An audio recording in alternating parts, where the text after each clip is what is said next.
Salut tout le monde, c'est Linux. On se retrouve aujourd'hui sur Rap and Foot pour l'avant-match du fameux match qu'on attend tous ce mercredi entre le PSG et Arsenal. Demi-finale, retour au Parc des Princes dans une atmosphère bouillante. Let's go! On peut commencer tout simplement par les résultats qui ont été obtenus ce week-end pour les deux équipes. On peut voir que notre Paris Saint-Germain a été défait à Strasbourg sur le score de 2-1.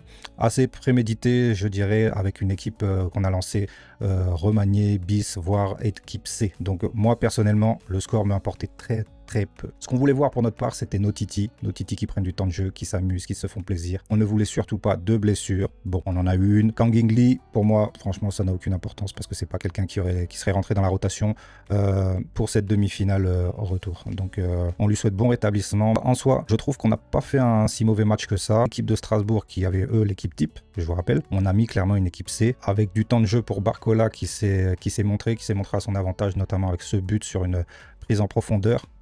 Il a mis sur le carreau pas loin de 4 défenseurs de Strasbourg, donc c'est tout à son mérite. Lui pour le coup rentre dans la rotation pour ce match, surtout si ça va en prolongue ou si Arsenal doit se découvrir pour obtenir un résultat chez nous. On aura clairement une arme avec Barcola en attaque dans ce cas de figure là. Donc voilà, je ne vais pas vous faire le débrief, si bien que vous l'avez constaté, je n'ai pas fait de débrief pour ce match car l'enjeu n'était pas là. Clairement, on est tous tournés sur Arsenal désormais, mais c'était pour revenir vite fait sur la défaite à Strasbourg, qui n'est pas du tout inquiétante, bien au contraire. On a vu nos Titi, notamment Mayoulou, faire un très bon match. J'ai été déçu par Mbaye, ailier droit, qui n'a pas apporté ce qu'il devait apporter et a fait beaucoup de mauvais choix, notamment des choix non collectifs. À trop vouloir se distinguer, et surtout individuellement, tu oublies que tu dois passer ton ballon, et de très mauvais choix pour lui. C'est bien pour ça que j'ai trouvé que c'était le plus mauvais des Parisiens en tout cas. Ramos assez déçu parce qu'il a eu pas mal de cartouches, toutes loupées malheureusement, notamment le jeu de tête qui est censé être son atout majeur, mais bon, ça arrive, mais il n'a pas gagné des points aux yeux de Luis Enrique et notamment même du public ou comme nous, supporters. Neves et Ruiz ont eu du temps de jeu. Hernandez qui a fait son match mais pas très rassurant, notamment sur le but qu'il a mis contre son camp. C'était évitable quand même. Tu te retrouves là mais t'as pas les réflexes. Donc pour moi, du moment que t'as pas les bons réflexes, tu pars pas pour détrôner Nuno Mendes ou obtenir une place de semi-titulaire, j'ai envie de dire. Mais bon, Hernandez, voilà, il n'est pas très bon sur ce match. Beraldo, ça va, ça a été, hormis je crois une boulette à un moment, mais qui n'a pas donné suite. Et Zaïre Emery qui a obtenu du temps de jeu, pas à son poste malheureusement, mais qui a eu du temps. Et Safonov qui a fait son match, le deuxième but, il peut pas grand chose, j'ai envie de dire, ouais, c'est assez soudain la frappe en dehors de la surface. Donc il a fait ces quelques arrêts aussi, hormis ça. Et le but contre son camp, allez, peut-être une erreur de placement qui puisse pallier à la boulette de Hernandez. Il était plutôt centré sur le premier poteau, mais bon, il manque, j'ai du mal à juger les gens qui manquent de temps de jeu en fait. Donc en soi, comme on dit, le score importait très peu. On voulait voir une équipe prendre du plaisir et c'est pas démériter une défaite de 1. Voilà pour notre match de notre côté. On s'en sort avec 0 blessure du côté de la compo probable pour mercredi. J'ai enchaîné directement avec le match de Arsenal qui était à domicile contre Bournemouth.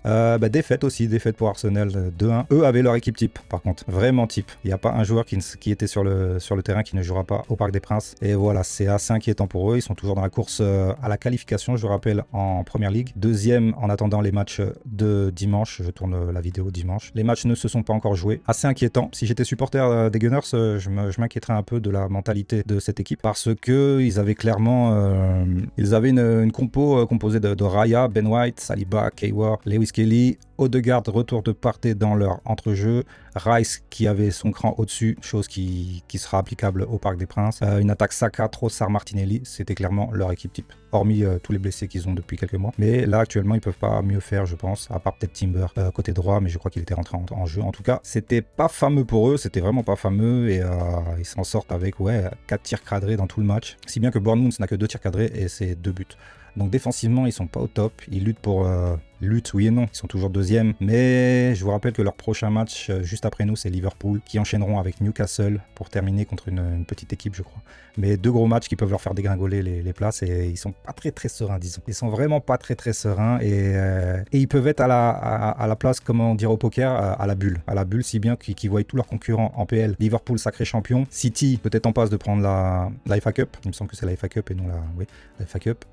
quand tu vois des adversaires comme Chelsea qui foncent tout droit dans leur finale pour peut-être potentiellement prendre cette Conference League. Quand tu vois qu'un Tottenham Manchester United se profile en finale d'Europa League, voilà, tous tes concurrents vont s'en sortir dans une saison et eux peuvent être à la bulle. Donc mentalement, ça leur pèse, je pense. Ils sont mal partis pour une qualif en Ligue des Champions et j'ose espérer qu'ils ne vont pas se réveiller avant le week-end prochain. Voilà comment se déroule cette fin de saison pour Arsenal, qui n'est vraiment pas au mieux et c'est le bon moment pour les prendre en retour de demi-finale. Les deux équipes ont perdu. Ils avaient déjà la tête, je pense, au match de mercredi, même si Arsenal, je pense, une fois de plus qu'ils ont joué ce match en voulant le gagner absolument, mais ils se sont pris une défaite clairement. Je vous rappelle les compos du match aller. Rappelez-vous, on avait Raya, Timber, Saliba, Hayward, Lewis Kelly, Odegaard, Rice, Merino, Saka, Trossard et Martinelli. Ma compo probable pour eux, retour de Partey à la place de Rice. Rice qui devrait monter de cran du coup. Merino retrouverait sa place en tant que faux neuf et Trossard irait doucement chauffer le board, je pense. Au niveau de notre équipe, elle va pas varier de plus que ce qu'elle n'a été. Donnarumma sera bien là, Mendes,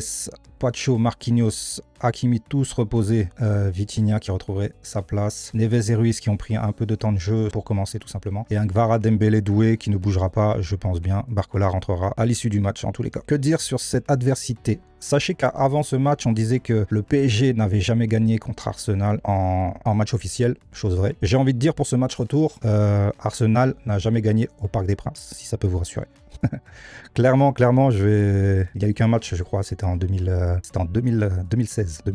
PSG Arsenal, score final 1 partout. C'était en phase de groupe, il me semble. Cavani qui avait marqué dès la première minute et Sanchez à la 78e, Alexis Sanchez qui avait égalisé. Donc voilà, tout ça pour vous dire que assez confiant une fois de plus pour ce match retour. J'étais très confiant pour la qualif. Pessimiste au match aller, je ne voyais vraiment pas gagner. On a fini par s'en sortir avec la plus belle des prestations, à savoir une victoire 1-0 à l'Emirates. Et voilà, donc pour le retour, clairement confiant mais méfiant, disons. Confiant mais méfiant.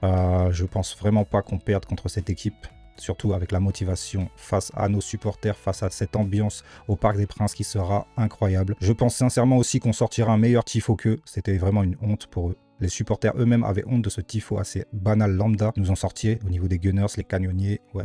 Vous allez voir c'est quoi le Parc des Princes, clairement. Les Anglais sont pas prêts. Ils commencent à connaître, j'ai l'impression, le PSG. Et c'est vrai que nos supporters, nos ultras, éteignent vraiment tout le monde en Europe. À chaque déplacement, on choque l'Europe et ça me fait tellement plaisir. Ça me fait tellement plaisir cet engouement, qu'on ne dise pas que la France n'est pas terre de football ou je ne sais pas quoi. Il faut arrêter au bout d'un moment. On va revenir sur Arsenal n'a jamais gagné au Parc. Si on part sur ce genre de stats, Arsenal n'a jamais gagné au Parc. Ce qui me rassure aussi, c'est que avant ce match aller, je disais que Paris ne perd pas 2 fois de suite, surtout cette saison. Et on ne perd pas 2 fois de suite. On venait de perdre contre Nice. Tout le monde est inquiet. En fait, je ne voyais pas reperdre directement. Donc, est-ce qu'on a fait exprès? Je sais pas, sincèrement, mais on vient de reperdre une fois de plus. Donc théoriquement, logiquement, selon les stats, on ne va pas perdre au Parc contre Arsenal. Je pars de là et on va s'ouvrir les portes.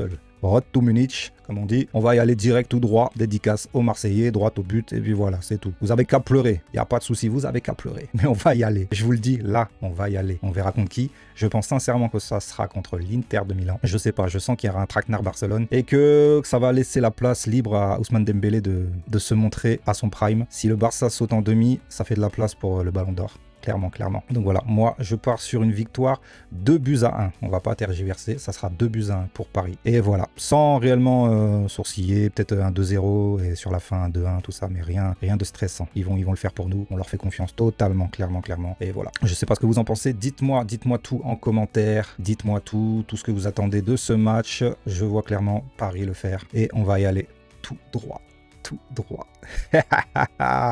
Et ouais les Marseillais, pleurez. Mohamed Eni, j'ai regardé son vlog à Arsenal. J'adore, je vous jure que j'adore ce gars. Il nous porte tellement bonheur. Malheureusement, il sera pas là au Parc des Princes parce que je ne pense pas qu'il fasse un déplacement à ce point, mais je lui souhaite d'aller à Munich pour nous. Ça serait une belle dédicace. Marseille 93, Munich et Paris 2025. Munich. Et je voulais aussi revenir sur quelque chose. On dit mélange d'expérience et de jeunesse. Eh ben c'est ce PSG de cette année. C'est comme ça que je le vois, clairement. Vous pouvez regarder. L'équipe la plus jeune parmi le dernier carré. Je prends parmi le dernier carré. On a la moyenne d'âge des joueurs la plus jeune. 24 ans et 109 jours. Barcelone derrière 24 ans et 306 jours. Arsenal 26 ans et 100 jours. Et l'Inter, nos vieux doyens, qui sont à une moyenne de 29 ans et 144 jours. Et bizarrement, malgré leurs 29 ans de moyenne, l'Inter n'est toujours pas la plus expérimentée au niveau de cette compétition. Regardez le nombre de matchs joués. par joueur en tant qu'équipe. Paris 35, Inter 30. Donc malgré qu'ils soient